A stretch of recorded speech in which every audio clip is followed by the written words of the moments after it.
Hi, welcome to this video. I'm going to guide you through how to use XLOOKUP in Excel.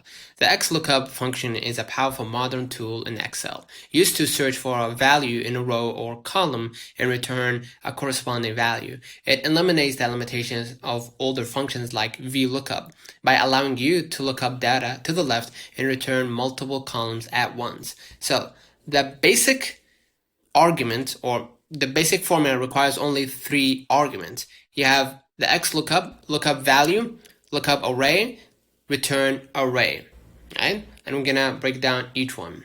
Lookup value is the item you are searching for, like product ID, an employee name.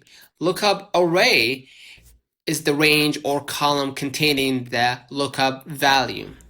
Lastly, the return array is the range or column containing the value you want to retrieve. So imagine you have a table where the names of employees are in column A and their corresponding salaries are in column B.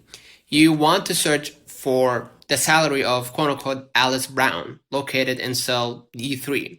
Select an empty cell where you want the salary to appear. Type equal XLOOKUP, right? And click the cell with the name you are searching for, like D3. This is your lookup value. Type a comma, right? The comma is the one here, right? Next, select the range of salaries, B2, B10. This is your return array, okay? And you gotta type a closing parentheses, right? And press enter. The result, XLOOKUP D3 A2 A10 ratio, B2 B10.